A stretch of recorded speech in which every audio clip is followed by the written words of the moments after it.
Hello friends, ನಾನು ಈ ದಿನ ಹಸಿ ಅವರೆಕಾಳು ಮಸಾಲೆ ಸಾಂಬಾರು ಮಾಡ್ತಾಯಿದ್ದೀನಿ. ಮಸಾಲೆ ಸಾಂಬಾರಿಗೆ ಏನೇನು ಬೇಕು ಅಂದರೆ ತೆಂಗಿನಕಾಯಿ ತೊಗೊಂಡಿದ್ದೀನಿ, ಒಂದು 2 ಪೀಸು, ಮತ್ತು ಸಾಂಬಾರು ಸೊಪ್ಪು, ಈರುಳ್ಳಿ ಮತ್ತು ಬೆಳ್ಳುಳ್ಳಿ, ಒಂದು ಸ್ಮಾಲ್ ಇಂಚಷ್ಟು ಶುಂಠಿ ತೊಗೊಂಡಿದ್ದೀನಿ.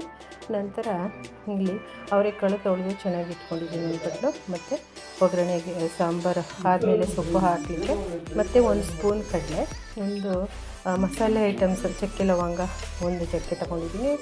ಟೊಮೆಟೊ ಹುಣಸೆಹಣ್ಣು ಹಾಕಲ್ಲ ನಾನು, ಆದ್ದರಿಂದ ಟೊಮೆಟೊನೂ ಹಾಕ್ತೀನಿ. ಹಾಗಾಗಿ ನಂತರ ಇದರಲ್ಲಿ ನಾನು ಈ ಸ್ಪೈಸಿ ಐಟಮ್ಸ್ ಅರಿಶಿನ ಹಾಕ್ತೀನಿ, ಮತ್ತು ಒಗ್ಗರಣೆಗೆ ಜೀರಿಗೆ ಹಾಕ್ತೀನಿ, ಮತ್ತು 1-2 ಮೊಗ್ಗು ಹಾಕ್ತೀನಿ, ಸಾಸಿವೆ. ಇವಿಷ್ಟು ಸಾಸಿವೆ ಐಟಮ್ಸು ಬೇಕು. ಇಷ್ಟನ್ನು ಸೇರಿಸಿ ಹೇಗೆ ಮಾಡೋದು ಅಂತ ಇವಾಗ ತೋರಿಸ್ತೀನಿ.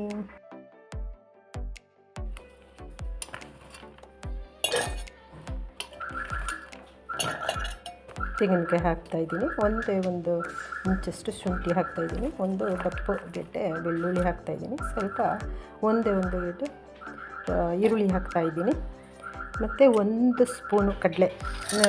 ನಿಮಗೆ ಕಡಲೆ ಇಷ್ಟ ಇದ್ದರೆ ಹಾಕ್ಕೊಳ್ಳಿ, ಇಲ್ಲಾಂದ್ರೆ ಹಾಕ್ಕೋಬೇಡಿ. ನಾನು ಸ್ವಲ್ಪ ಸಾಂಬಾರು ಗಟ್ಟಿ ಬರಲಿ ಅಂತ ಕಡಲೆ ಹಾಕ್ಕೋತಾಯಿದ್ದೀನಿ. 1 ಇಂಚು ಚಕ್ಕೆ ಹಾಕ್ಕೋತಾಯಿದ್ದೀನಿ, ಹಾಗೆಯೇ ಒಂದು 4 ಲವಂಗ ಹಾಕ್ಕೋತಾಯಿದ್ದೀನಿ. ಮತ್ತು ಇದೊಂದು ಸರಿ ಮಿಕ್ಸಿ 1-2 ಸರಿ ರೊಟೇಷನು ಮಿಕ್ಸಿ ಮಾಡಿದ್ಮೇಲೆ ಟೊಮೆಟೊ ಹಾಕ್ತೀನಿ, ಆವಾಗ ನಿಮಗೆ ತೋರಿಸ್ತೀನಿ. ಇವಾಗ ಇದು ರುಬ್ಬಿದ್ದೀನಿ. ಈಗ ಮತ್ತೆ ಟೊಮೆಟೊ ಸಹ ಒಂದು ಸರಿ ರುಬ್ಕೊತೀನಿ. ಸ್ಟವ್ ಹಚ್ಚಿದ್ದೀನಿ, 2 ಸ್ಪೂನ್ ಎಣ್ಣೆ ಹಾಕಿದ್ದೀನಿ,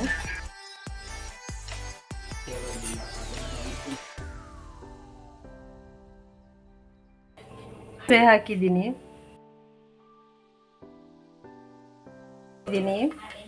ಬೆಳ್ಳುಳ್ಳಿ ಹಾಕ್ತಾಯಿದ್ದೀನಿ, ಈರುಳ್ಳಿ ಹಾಕ್ತಾಯಿದ್ದೀನಿ,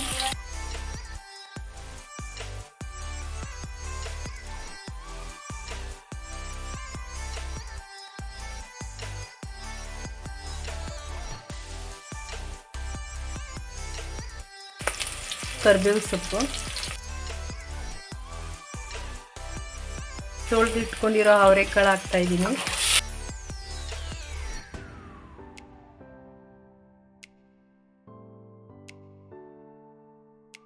ಉಪ್ಪು ಹಾಕ್ತಾಯಿದ್ದೀನಿ,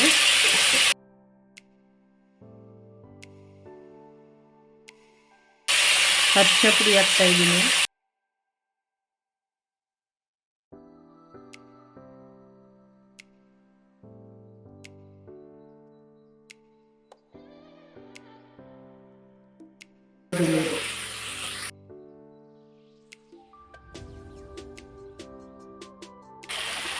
ಬಿಸಿ ನೀರು ಸೇರಿಸ್ತಾ ಇದ್ದೀನಿ.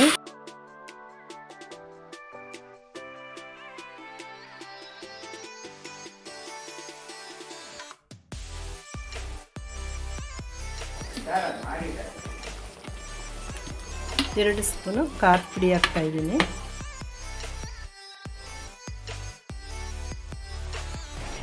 1 ಸ್ಪೂನು ಅಚ್ಚ ಖಾರದ ಪುಡಿ ಹಾಕ್ತಾ ಇದ್ದೀನಿ,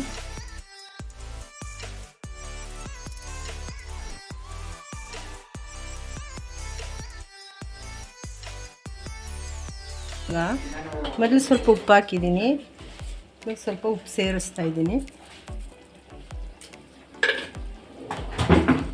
ಇವಾಗ ಇದು ಮುಗೀತು, ಒಂದು ಕುದಿ ಬಂದಮೇಲೆ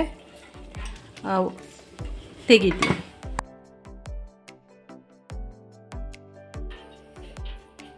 ಇವಾಗ ಆಗಿದೆ ಫ್ರೆಂಡ್ಸ್. ಇದು ಸಾಂಬಾರು ಸೊಪ್ಪು ಹಾಕ್ತಾಯಿದ್ದೀನಿ.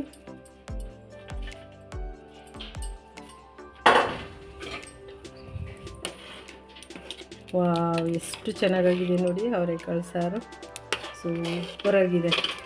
ಅನ್ನ ಮುದ್ದೆ ಎಲ್ಲಕ್ಕೂ ಸಹ ಸೂಪರಾಗಿದೆ. ಹಲೋ ಫ್ರೆಂಡ್ಸ್, ನಾನು ಈ ದಿನ ಮಸಾಲೆ ಅವರೆಕಾಳು ಸಾರು ಮಾಡಿದ್ದೀನಿ. ಸೂಪರಾಗಿರುತ್ತೆ, ನೀವು ಒಮ್ಮೆ ಮಾಡ್ಕೊಳ್ಳಿ. ಎಲ್ಲ ಮಸಾಲೆಗಳನ್ನು ಹಾಕಿ ಸೂಪರಾಗಿರುತ್ತೆ ಫ್ರೆಂಡ್ಸ್. ಒಮ್ಮೆ ಮಾಡ್ಕೊಳ್ಳಿ, ಟೇಸ್ಟ್ ನೋಡಿ, ಹಾಗೆ ಲೈಕ್ಸ್ ಕೊಡಿ, ಶೇರ್ ಮಾಡಿ, ಸಬ್ಸ್ಕ್ರೈಬ್ ಮಾಡಿ, ಹಾಗೆ ಸಪೋರ್ಟ್ ಮಾಡಿ ಪ್ಲೀಸ್.